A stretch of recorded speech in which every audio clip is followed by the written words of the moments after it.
la cultura actual. Y ahora ya sin más, porque se ve que dije que iba a ser breve, ya sabéis que la palabra breve cuando sale de mi boca significa no menos de 11.000 palabras, ¿de acuerdo? Es una cosa, es algo tremendo. Hay quien lo considera, cuando digo esto, lo consideran amenaza, ¿de acuerdo? E incluso han intentado llevarme a juicio alguna vez. Pues yo digo, ya sin más, os dejo aquí en compañía de José Luis Coco para los amigos, ¿de acuerdo? Bueno, con esto quedan concluidas las jornadas bolivarianas, ¿entiendes?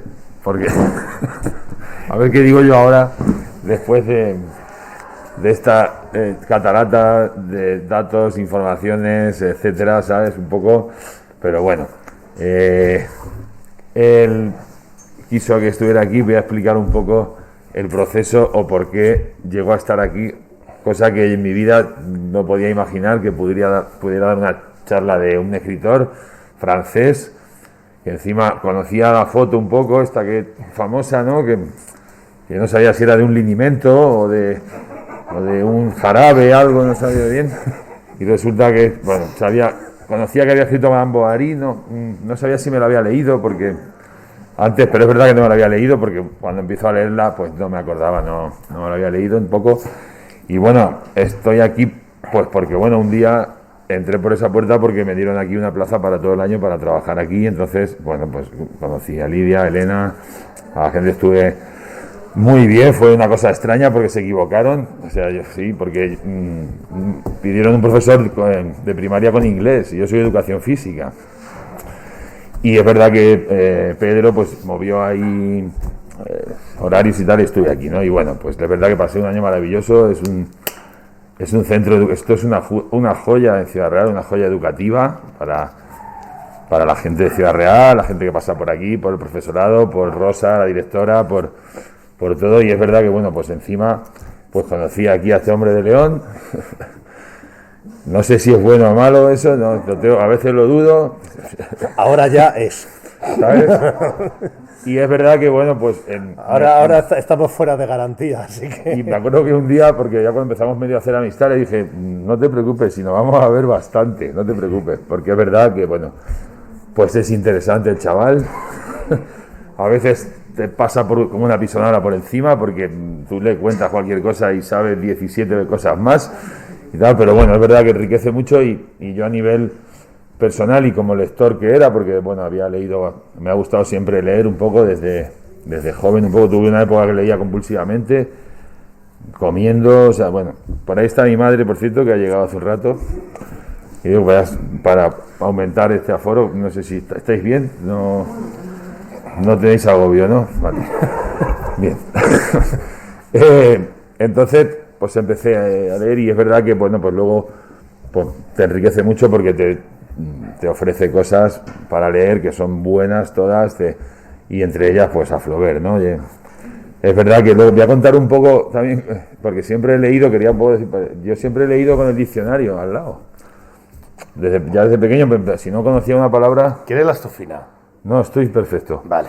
Gracias. Es que está apagada. Bueno, si la quieres poner... No, ahora ya. Digo y ahora normalmente leo en el ordenador, o sea, si puedo, sí, no me cansa, aquí me he leído La obra de Galdós entera. Sí, algunos me los pasan PDF, es verdad, leo mejor que en los libros, o sea, si me tengo que leer un libro porque no encuentro por qué tal, pues, pero si puedo, leo en el ordenador.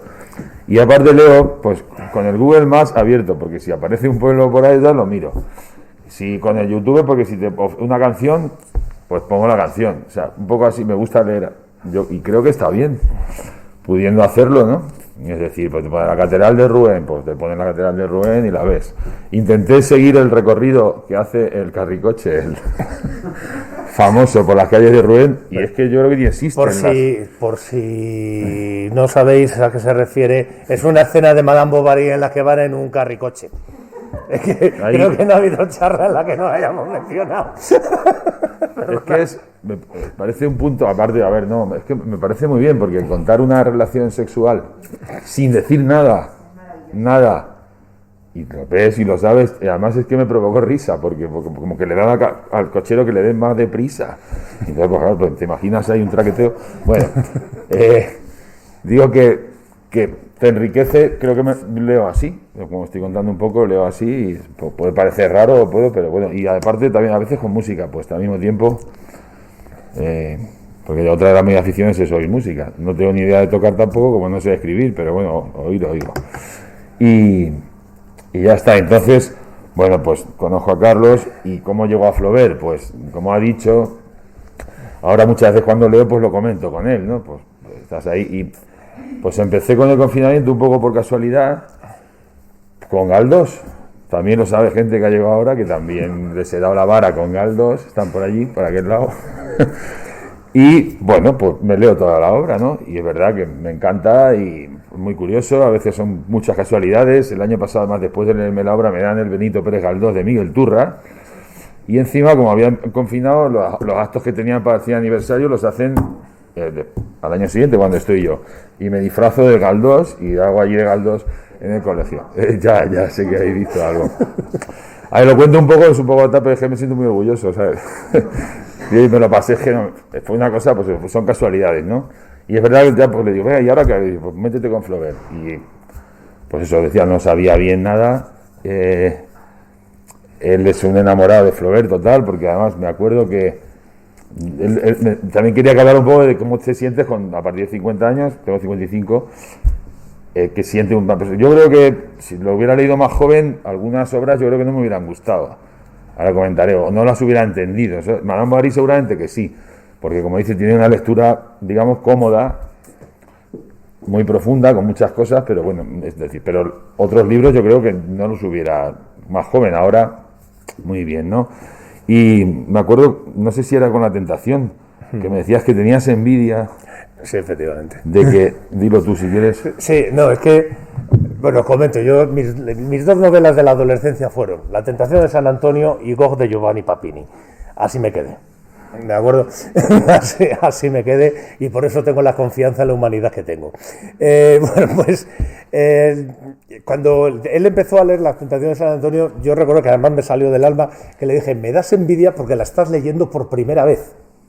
Claro, porque yo ahora, cada vez que leo La Tentación de San Antonio, que me sigue pareciendo una obra maestra, ya he perdido esa sorpresa inicial de que cuando dices, ¿qué estoy leyendo aquí? ¿Esto qué es? ¿No? Incluso con Madame Bovary, con todas estas novelas, leer a Flaubert por primera vez siempre esa sorpresa. Me parece algo envidiable volver a tenerla, ya os digo, pero como no me peguen con un bate de béisbol y pierda la memoria, difícil lo tengo. Perdona. No, tranquilo, sí, puedes seguir si quieres. O sea, no, yo ya me he tirado una hora y pico. A ver, ya, no. Voy a intentar ser lo más breve posible, que yo quería un poco, pues eso, cómo llego. Voy a decir un poco el orden de lo que me leo, en orden lo que me voy leyendo un poco, y voy a leer algún fragmentillo de alguna de las obras, no de todas. Y con eso yo creo que ya está bien. No, digo, bueno, pues eso, que yo leo a Flaubert. Bueno, ¿qué me leo? Y me dijo Madame Bovary, pero empecé a buscar y lo primero que me leo es Memorias de un loco, que es una especie de sus memorias cuando tiene 16 años o algo así, ¿no? 17. Y es verdad que iba a recomendar que si empezaban a leer a Flaubert se leyeran las Memorias de un loco. Porque, a ver, es un desparrame un poco romántico con todo malo, pero tiene momentos. Yo decía, ¿cómo puede pensar un chaval con 16 años estas cosas, ¿no? Unas cosas como de las piensas cuando eres mayor, ¿sabes? Una cosa de verdad que viene de haber estado leyendo a Byron, o sea, es de un romanticismo total, ¿no? Pero a mí me gustó, me sorprendió, y además ahí hay también pues, un enamoramiento con una mujer, un chaval joven, mayor, casada, un poco, hay cosas que me hacen, pero, joder, este tío, qué cosa, un chaval con 16 años, ¿no? Además un poco eso contra el mundo, un poco contra la humanidad. Yo soy un poco así, ¿sabes? La humanidad yo creo que somos regular. Muy buenos, pero es verdad que, bueno, y es verdad que una de las cosas de la obra de Flaubert es una crítica, una autocrítica a la humanidad brutal. O sea, yo creo, o sea, ese odio a los personajes, o esos personajes que hay, que casi todos mienten, que el que no es tonto en Salambó allí todo el mundo miente, Amílcar miente, Amílcar para sacrificar, para que no sacrifiquen a su hijo, da a otro como su hijo, porque a su hijo lo tiene escondido porque hacen un sacrificio de amor, los que vean en un trocillo, que miente, o sea, y es el jefe de los cartagineses, entonces un poco por ahí me gusta eso, o sea, soy un poco negativo, no en general, sino con la humanidad, ¿no? Entonces me empiezo con Memorias de un loco que ya te digo que me gusta, y otro par de cuentos o tres que hay, no sé, ahora digo. Sí, es que del principio hay una edición de las primeras obras. Memorias de un loco, cuando al final, que ya es un desparrame contra la gente, el último capítulo dice así: cuando oigo sonar las campanas y su doliente tañido, siento en el alma una vaga tristeza, algo indefinible y de ensueño, como vibraciones agonizantes. Una serie de pensamientos surge ante el lúgubre tañido de la campana cuando dobla. Me parece ver el mundo en sus más hermosos días de fiesta, con sus gritos de triunfo, sus carros y coronas, y por encima de todo un eterno silencio y una eterna majestad. Mi alma vuela hacia la eternidad y el infinito, y planea en el océano de la duda, al son de esta voz que anuncia la muerte.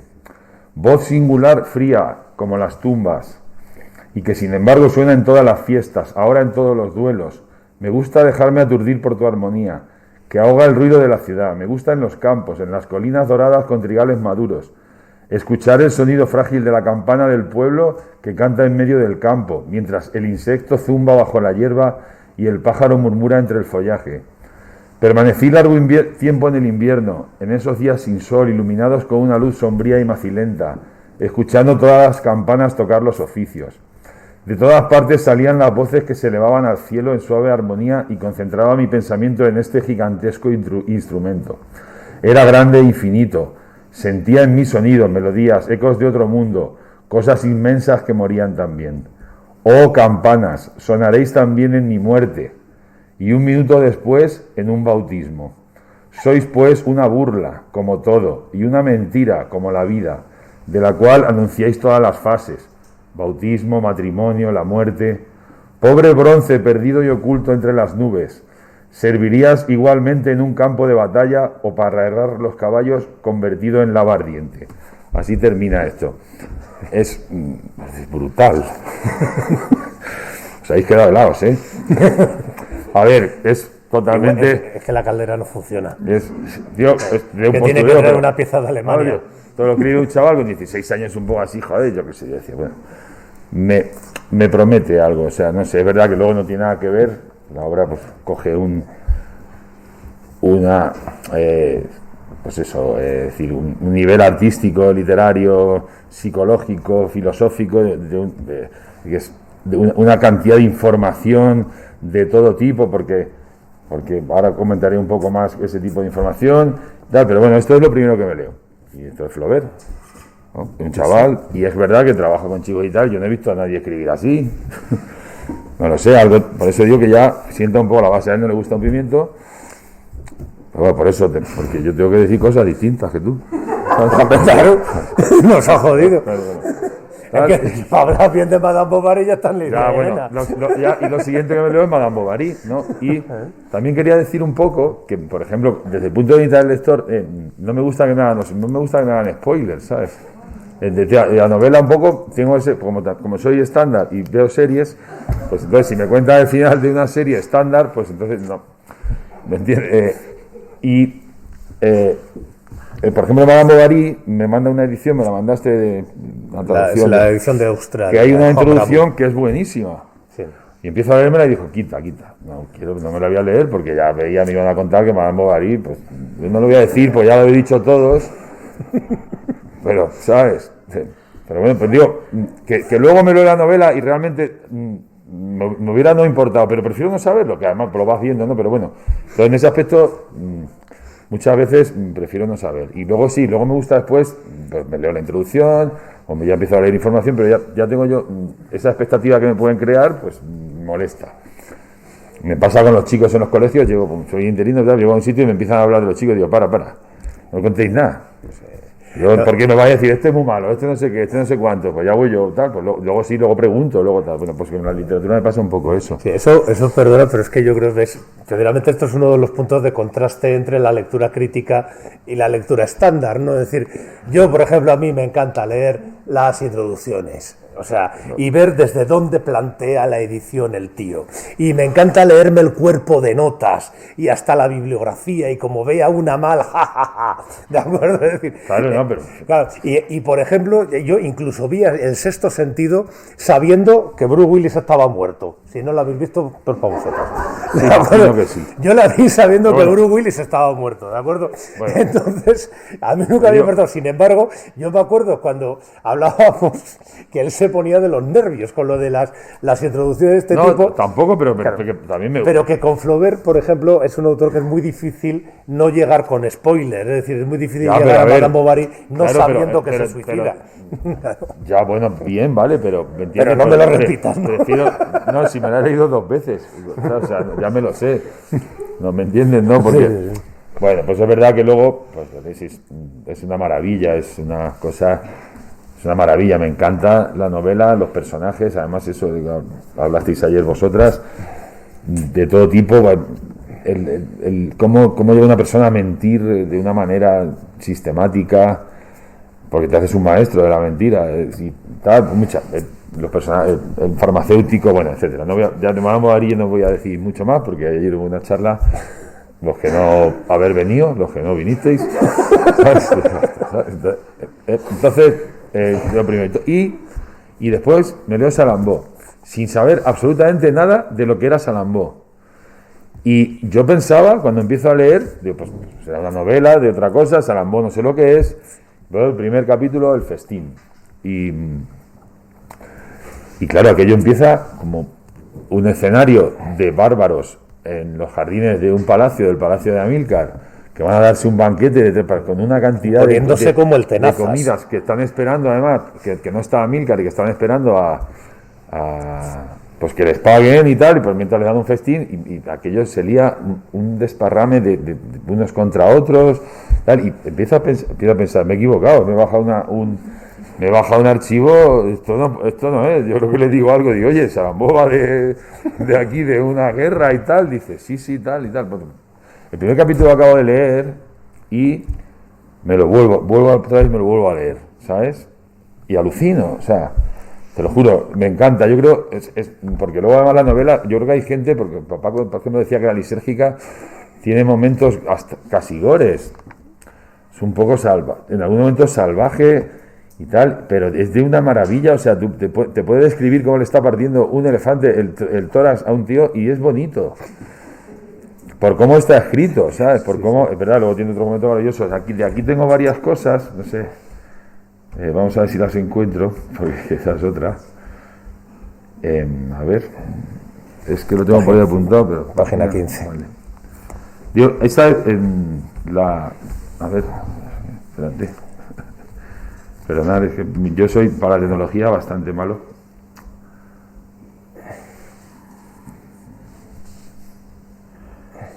Pero a ver si se me ha movido esto y no, pues lo hemos puesto más pequeño. ¿Sabes qué decir? Es que tenía que estar aquí. La aparición de Salambó es un poco más arriba. Pero si lo he apuntado porque he puesto... No, es que será la 15 del libro. A lo mejor he puesto la del 15. Sí, no, claro, sí. que va a ser la 15 del libro. Pero nada, Bueno, por aquí empieza la fiesta a degenerar ahí, pues eso, en unos contra otros, van a un estanque y haciendo unas peces y tal, y en este momento pues aparece Salambó. Y el castillo es así como en alto, con 2 escalinatas y tal, ¿no? Y entonces, bueno, pues empieza a haber un incendio también, porque bueno, pues eso, un desparrame. Y entonces dice, los clamores redoblaban, los leones heridos rugían en la sombra. El palacio se iluminó de repente en su más alta terraza. Abrióse la puerta central y una mujer, la hija del propio Amílcar, vestida de negro, apareció en el umbral. O sea, no, es totalmente cinematográfico. O sea, es decir, ahí está. Es Cecil B. DeMille rodando a Gloria Swanson, o sea, totalmente. Bajó la primera escalera que seguía oblicuamente la fachada del primer piso. Después descendió la segunda, la tercera y se detuvo en la última terraza en lo alto de la escalinata de las galeras. Inmóvil y con la cabeza baja miraba a los soldados. Detrás de ella y en dos filas estaban gran número de hombres pálidos, cubiertos de túnicas blancas con franjas rojas que llegaban hasta sus pies. No tenían ni barba, ni pelos, ni cejas. En sus manos cuajadas de anillos sostenían enormes liras y todos a coro con voz aguda cantaban un himno a la divinidad de Cartago. Eran los sacerdotes eunucos del templo de Tanit, a quien Salambó llamaba a menudo a su casa. Bajó la escalinata de las galeras. Los sacerdotes la siguieron. Avanzó por la avenida de los cipreses y caminó lentamente entre las mesas de los jefes que retrocedían al verla pasar. Su cabellera, espolvoreada con finísima arena de color violeta y peinada en forma de torre, según la moda de las vírgenes cananeas, la hacía parecer más alta. Trenzas de perlas que arrancaban de sus sienes bajaban hasta las comisuras de sus labios rojos como una granada entreabierta. Llevaba sobre el pecho un mosaico de piedras luminosas que imitaba en su dibujo el de la piel de las lampreas. Sus brazos, adornados de diamantes, emergían desnudos de su túnica sin mangas, constelada de flores rojas sobre fondo negro. Llevaba en los tobillos una cadenita de oro y su gran manto de púrpura sombría, hecho de una estufa desconocida de estofa, arrastraba detrás de ella, dándole la ilusión de una gran ola oscura que la seguía. Bueno, sí, un poco, pero a mí me parece una pasada. O sea, a mí, porque decía, pues a mí no me gusta. ¿Por qué no? Si os fijáis en un detalle, aquí voy a hablar como profesor de cine, ¿de acuerdo? Pasa de un plano general a un plano de detalle, ¿de acuerdo? Esto 50 años antes de que se inventase el cine, ¿de acuerdo? Porque 30 años antes de que se inventase el cine. La aparición, vemos cómo se nos acerca, tal, cómo nos vamos fijando en los detalles de su vestido. Es algo impresionante. Es decir, es algo impresionante, pero es que en Salambó hay otras 2 o 3 escenas de estas cinematográficas absolutamente impresionantes. Igual que en Madame Bovary, el capítulo de los comicios es un montaje en paralelo, ¿de acuerdo? Es decir, tened en cuenta que Flaubert inventa algunos de los conceptos que luego se utilizarán en el cine. El capítulo de los comicios son 2 escenas paralelas que se van alternando. ¿De acuerdo? Es algo flipante, perdona. No, sigue, si estoy buscando una cosa. Si es que como sabía yo que iba a buscar, pues por eso. Está viendo muy bien, porque es que, joder. Es decir, fijaos, por ejemplo, en este tipo de detalles, ¿no? Es decir, esta aparición de Salambó creo que es uno de los momentos más grandes de la historia de la literatura, sobre todo teniendo en cuenta lo que habla antes. Podemos hablar todos, Paco. Yo creo que Salambó a ti no te gustó, ¿no? Bueno, a mí me parece, digamos, sí, es verdad que a mí me parece disésica, pero yo creo que es un alucine. Yo creo que es como una ópera. Pero, sí. Es así. Sí, un poco, pero bueno, habría que hablar muchas cosas sobre eso, pero es verdad, me parece una ópera.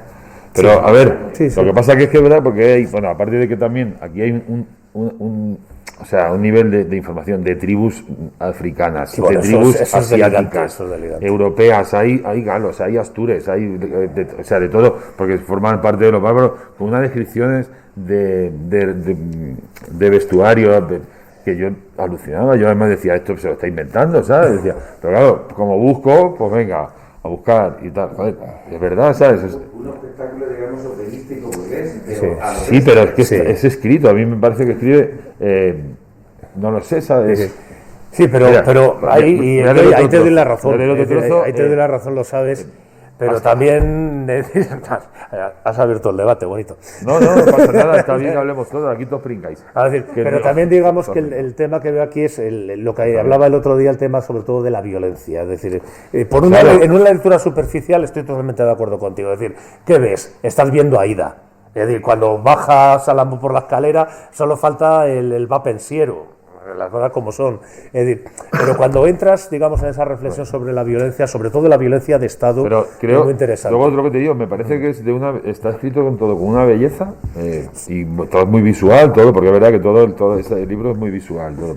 Pero, por ejemplo, hasta el capítulo 8, que es como empieza, no presenta a Amílcar Barca, al padre de Salambó, digamos, al guerrero más famoso y tal. Entonces dice: el anunciador de las lunas, que vigilaba todas las noches desde lo alto del templo de Exmun para señalar con su trompeta las agitaciones del astro, advirtió una mañana por el lado de occidente algo parecido a un pájaro rozando con sus alas la superficie del mar.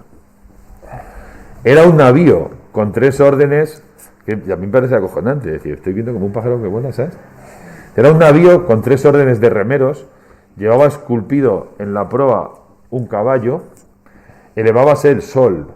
El anunciador de las lunas se puso la mano ante los ojos y luego, cogiendo su clarín, lanzó un gran grito de cobre hacia Cartago. De todas las casas salió la gente, no se quería creer lo que ocurría. Disputaban todos y el muelle se llenó de curiosos. Por fin se reconoció el trireme de Amílcar. Avanzaba orgullosa y feroz, con la antena recia, la vela hinchada y hendiendo la espuma. Sus gigantescos remos se hundían cadenciosamente en el agua. De cuando en cuando, en la extremidad de su quilla, formada como la reja de un arado, aparecía bajo el espolón que terminaba la proa el caballo de cabeza de marfil encabritado, como si corriera sobre las llanuras del mar. Yo veo ahí, no sé, me parece, a mí me gusta. Volviendo, Digo, como sé que vas a buscar otra cosa, bueno, ahora cuando lo busques. No, sigue. No, bueno, un detalle, fijaos, cualquier otro escritor de la misma época de Flaubert hubiese esperado a que la nave hubiese atracado y nos lo hubiese descrito. Es decir, hubiese esperado a que la nave estuviese parada. ¿Qué es lo que hace Flaubert? Nos la muestra primero como un pájaro que roza, o sea, como algo que roza las olas, no sabemos lo que es, y nos la va acercando, entrando en los detalles, nos habla del barco en general, la proa, la popa, el no sé qué, es decir, pero todo esto aprovechando el movimiento del mar. Ahí me parece soberbio, es decir, una descripción de un objeto en movimiento. Yo creo que antes de Flaubert esto no existía.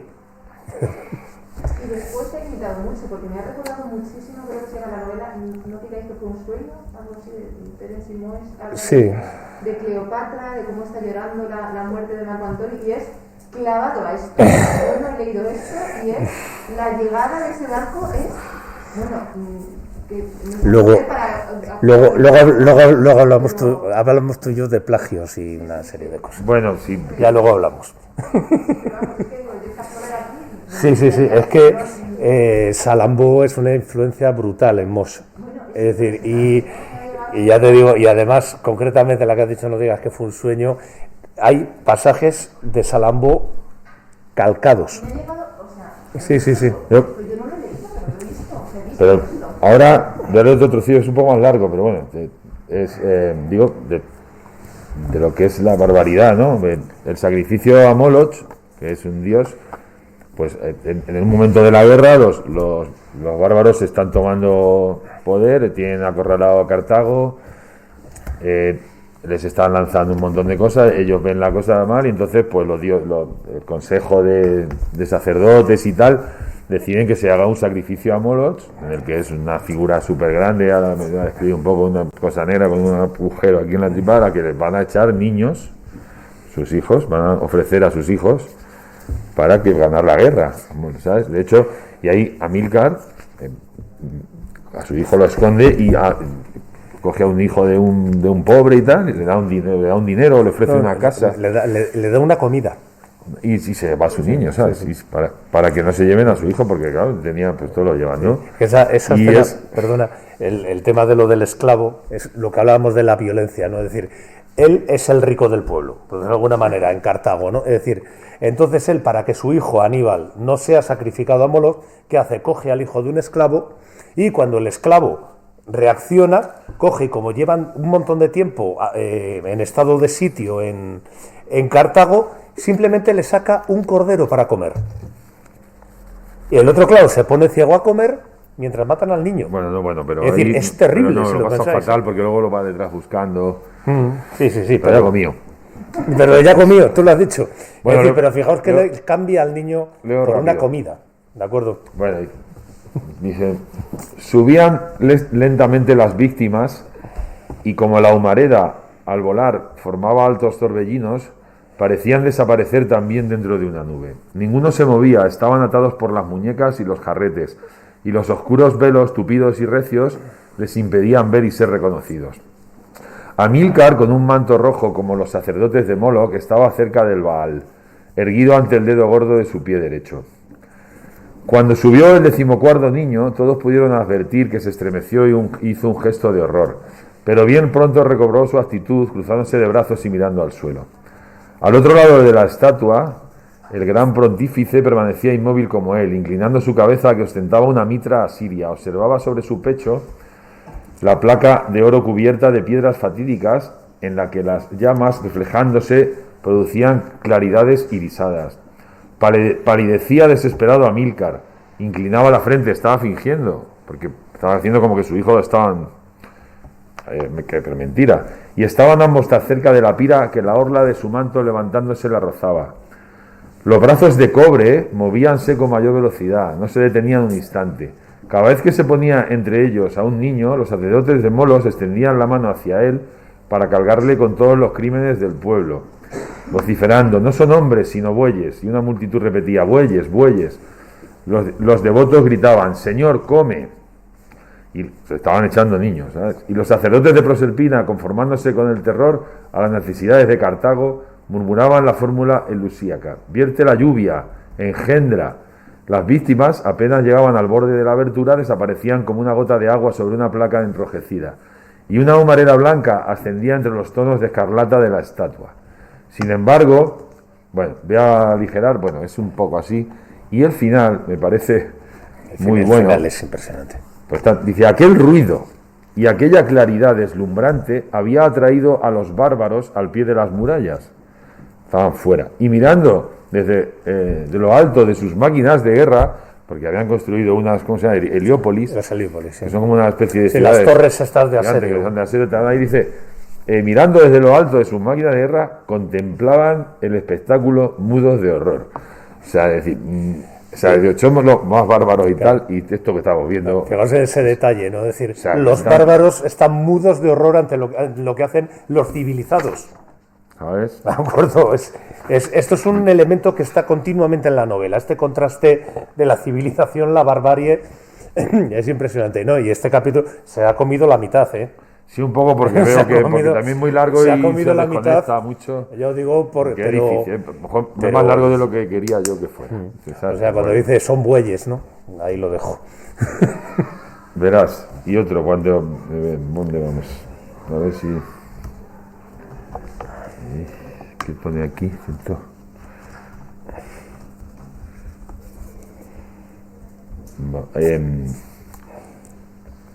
A ver, hay otro capítulo que es el desfiladero del hacha, porque es ya de una guerra fuera, ¿no? En lo que Amílcar le prepara una emboscada y los lleva hacia un sitio que está cerca del mar, que es una especie de ensenada, un desfiladero, y cuando entran los tapa y los deja allí. A no sé cuántos miles los deja allí, no pueden escapar de nada, y pues van pasando días y aquello pues se va convirtiendo en un espectáculo complicado, ¿no? No tienen para comer, les han dicho que les prometen que por el mar tal, y no, y entonces aquí hay una escena, aquí empieza el canibalismo, pero está bien escrito. ¿Sabes? Sí. Habían enflaquecido de un modo espantoso. Su piel estaba jaspeada de azul. En la noche del 9º día, 3 íberos murieron. Asustados los demás huyeron de aquel sitio, se les desnudó, el sitio era amplio, pero estaban encerrados, y sus blancos cuerpos permanecieron expuestos al sol en la arena. Entonces, algunos garamantes empezaron a rondar en torno a los cadáveres. Eran hombres acostumbrados a la soledad y que no respetaban a Dios alguno. Al fin, el más viejo hizo una seña, e inclinándose sobre los cadáveres, cortaron trozos con sus cuchillos, y luego, puestos en cuclillas, comieron. Los demás les miraban de lejos. Se oyeron gritos de horror. Con todo, mucho, en el fondo de sus corazones evitaban aquel valor. A medianoche, algunos de los bárbaros se acercaron al grupo y disimularon su deseo, pedían un bocadito para probarlo nada más. Otros más atrevidos vinieron, su número aumentó. Pronto formaron enjambre. Casi todos, al sentir en sus labios el contacto de la carne fría, dejáronla caer de su mano. Otros, por el contrario, la devoraban con avidez. Con objeto de cobrar ánimo, se excitaban mutuamente. Algunos habían hecho ascos al banquete de los garamantes, no acertaban a separarse de estos. Cocían los trozos de carne al fuego, llevándolos en la punta de sus espadas. Los salaban con polvo y se disputaban los mejores. Cuando no quedó nada de los 3 cadáveres, los ojos vagaron por la llanura en busca de nuevo alimento. Pero no quedaban los cartagineses, 20 cautivos del último combate, y en los que nadie hasta entonces había pensado, pronto desaparecieron. Una ventana lógica después de todo. Venganza lógica. Y luego, como era preciso vivir y como ya se había desarrollado el gusto de este alimento, como se morían del hambre, se degolló a todos los aguadores, los palafreneros, los criados. Diariamente se mataba. Algunos comían mucho, recobraban sus fuerzas y ya no aparecían tristes. Al no tardar falló este recurso. Entonces el deseo les hizo fijarse en los heridos y los enfermos. Ya que no podían curarse, más valía ahorrarles sufrimientos. Y tan pronto como un soldado vacilaba, todos gritaban que estaban heridos y que debían servir a los demás de alimento. Para acelerar su muerte empleaban astucia, se les notaba el último resto de su inmunda ración, etcétera. Bueno, es un poco duro. Fijaos en un detalle. ¿Cómo va creciendo? Si comían un poquito, luego vino otro tengo hambre, estoy mirando, pero es Claro, humano. para probar. Pero es humano, ¿no? La gente cuando tiene hambre. Sí, pero fijaos en el orden que siguen para comerse a la gente. Empiezan por los aguadores, criados, palafreneros, etcétera. Luego ya los enfermos y los muertos. Y la gente intentando. Fijaos cómo se refleja la estructura de clases de Cartago. La estructura de clases de la civilización aparece reflejada en los bárbaros a la hora de elegir a quién se comen primero. ¿De acuerdo? No es ninguna tontería esto. Bueno, es decir, que Flaubert sabe de lo que habla. Por acelerar un poco, porque creo que nos vamos pasando de. Sí. No, vamos bien. Bueno, Quédate. De Salambó iba a leer otro trocito, pero no lo voy a leer, un poco donde hay un poco de, digamos, donde hay un ápice de aquella película Brokeback Mountain, que esos vaqueros que pasaban solos y tenían relaciones sexuales, pues hay unos bárbaros ahí, pues demuestra un poco pues que existía eso, ¿no? Bueno, que me he centrado un poco más en Salambó porque de la educación sentimental y tal, y ya está. Leerlo, o leedlo, mejor dicho, ¿vale? Después me leo la educación sentimental, que para mí es la más difícil, o la que menos me gusta, me encantó, pero es un poco, creo, la obra un poco para mí más complicada, para otra persona puede ser más complicada, más aburrida, diría, que no es que tiene momentos grandiosos también, pero bueno, ahí yo creo que también es la más política, ¿no? Un poco porque refleja toda la situación y tal, y esa es la tercera que me tocó de tal. Y paso de la educación sentimental y veo las tentaciones de San Antonio para envidia de Carlos, que yo decía también, digo, joder, pero también me da envidia de que te lo hubieras leído en tanto y que te las leas en francés. No, pero porque sabes francés, claro. Y aquí ya empiezo y digo, lo mismo que pasa que, ¿y esto qué es? ¿Sabes? ¿Esto qué es? Porque esto es una novela, desde el punto de vista de lo que tal, porque ¿qué pasa? Pues eso, San Antonio, un ermitaño que una noche se le empieza a presentar, pues yo no sabía que existían tantas mitologías de todo tipo, animales, tal, se le presentan animales antropomórficos, de otras religiones, Buda, el demonio, dioses romanos, de hecho no voy a leer nada de San Antonio, pero sí voy a leer, al final viene un léxico de hombres mitológicos históricos, viene un léxico de la A a la 13, no lo he contado, los debería haber contado, pero no lo sé, 400, 500 o más. No, pero por ejemplo, por poner un ejemplo, me voy a la A, Adamitas, sexta gnóstica de Egipto, Adramitas, antiguo puerto de pueblo de Arabia del Sur, Afia Forafaya, diosa la que se consagraba el gran templo de Gina, Arimán, divinidad del mal enfrentada a Hormuz, Auti, especie de mono y no de pájaro, como dice Flaubert, que vive alimentando exclusivamente de viento. Me paso a la B. Sí, es impresionante eso. Balacio, prefecto del emperador Constancio, despreció las cartas y tal. Balí, planta que según Plinio cura las Baraomantas, pueblo de la India. Barbelo, eón femenino cuyo nombre quiere decir tal. Barcús, Basilisco, bueno, la C así toda un poco. La reina de Saba, tal, que la reina de Saba es una anécdota.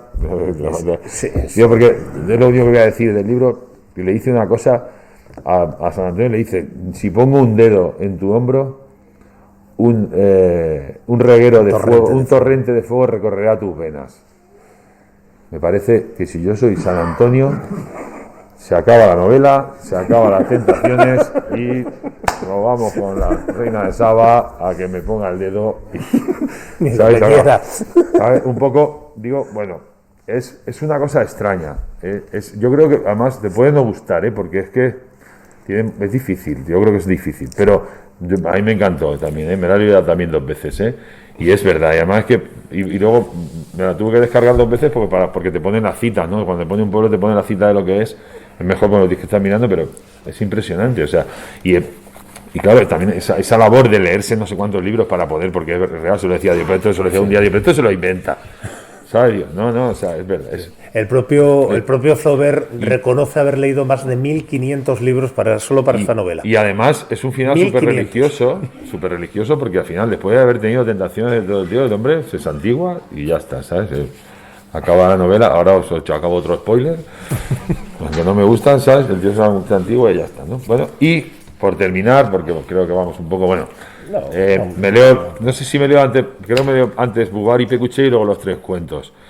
Los 3 cuentos, Ángel Simple, es una maravilla, Felicité, es una maravilla de cuento, es verdad, es bonito, es sencillo, es una cosa, no sé, es una maravilla. Y tal, la leyenda de San Juan el Hospitalario también es otro, digamos, que se asemejan un poco a su novela, es decir, el cuento Un corazón simple o Un corazón sencillo, digamos, es más hacia la forma que es Madame Bovary, tal. San Juan el Hospitalario es más a Salambó y sí. Herodías es más a Salambó, sí. Y San Juan el Hospitalario a la tentación de San Antonio, sí.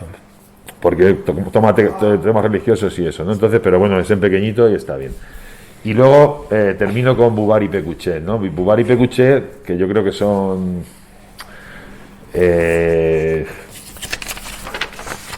es una obra incompleta, no sé, que es bastante larga, es un poco es la que más humor tiene, que es una cosa que no habíamos dicho un poco, pero yo veo humor en mucho sarcasmo, mucho en Madame Bovary, en la educación sentimental, en estas menos, en Salambó también, pero bueno, y a mí eso me gusta mucho, me gusta que haya humor porque me gusta.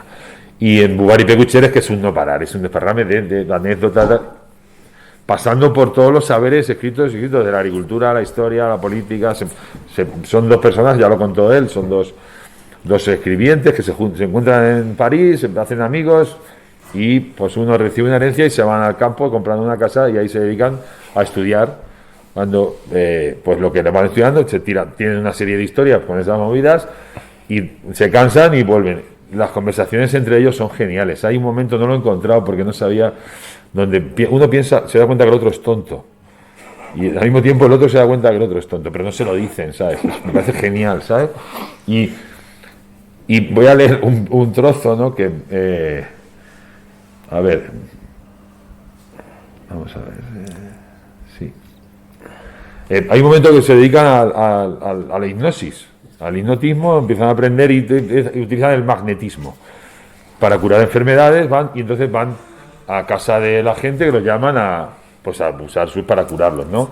Y entonces el médico pues no le gusta que vayan y llega un momento que van a casa y dice el médico: ¿cómo? ¿Otra vez ustedes? Exclamó furioso, porque los encontraba siempre en casa de sus clientes. Les explicaron su método magnético. Entonces él echó pestes contra el magnetismo, un montón de charlatanerías cuyos efectos provienen de la imaginación.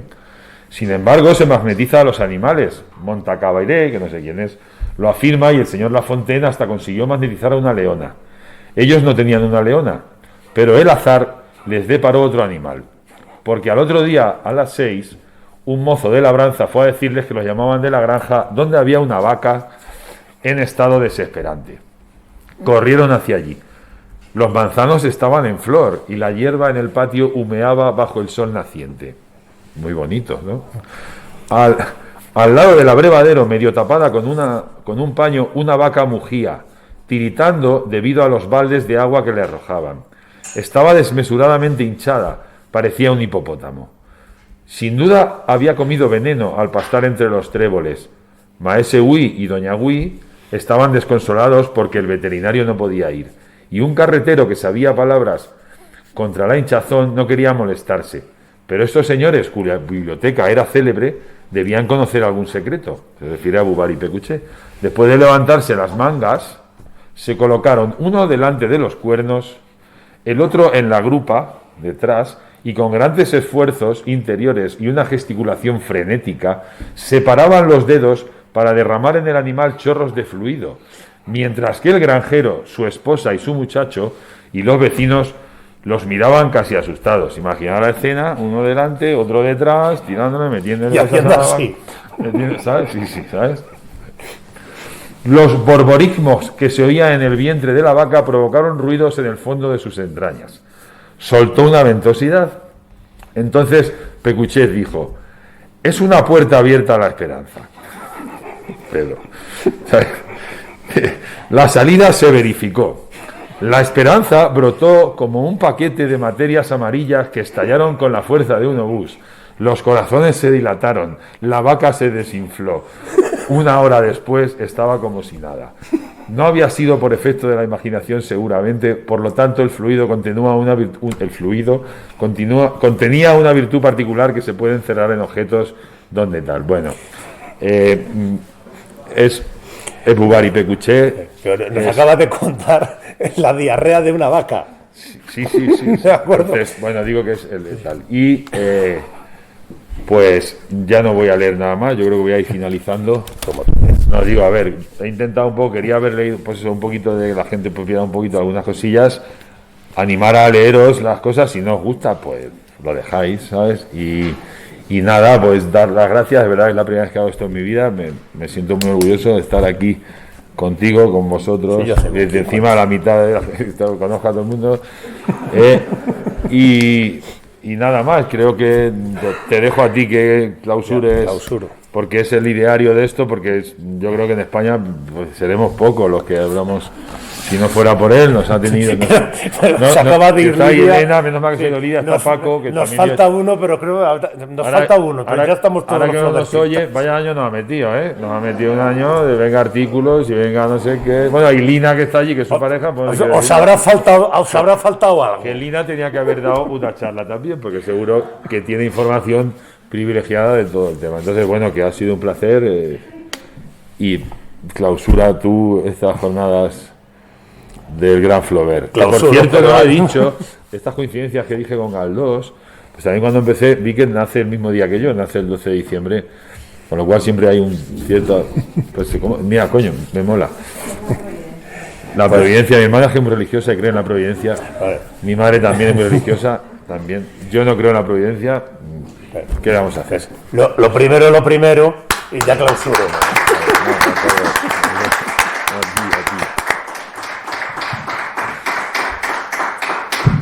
Bueno, chicos, pues con esto damos ya por finalizada el ciclo de charlas. Quiero, bueno, pues agradeceros en primer lugar a todos los que habéis asistido hoy, ayer, todos estos días. Es decir, sobre todo teniendo en cuenta que estamos con una ola bastante complicada, hace frío, tenemos el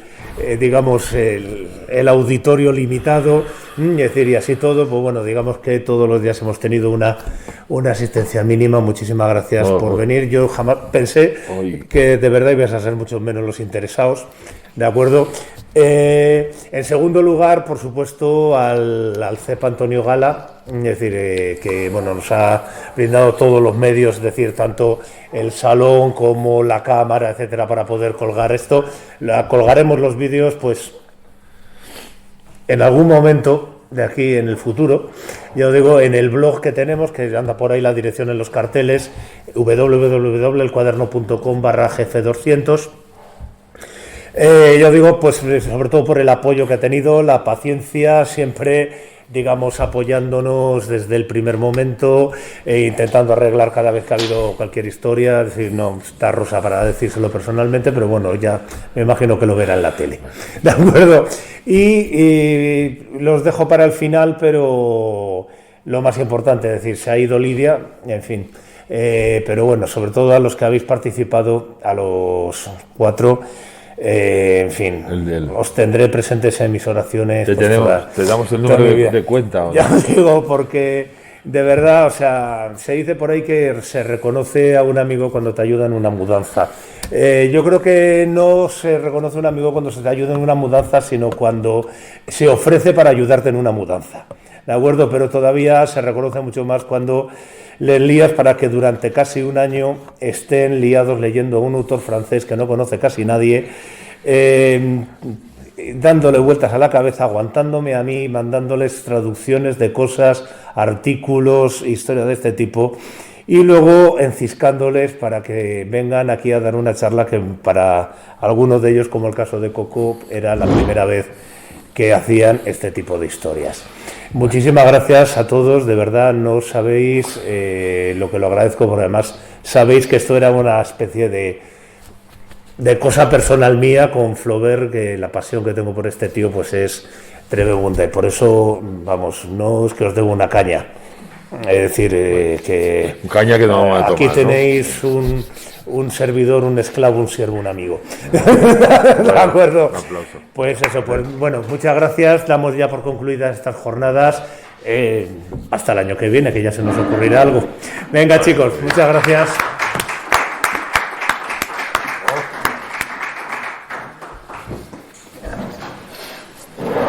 Desenchufa.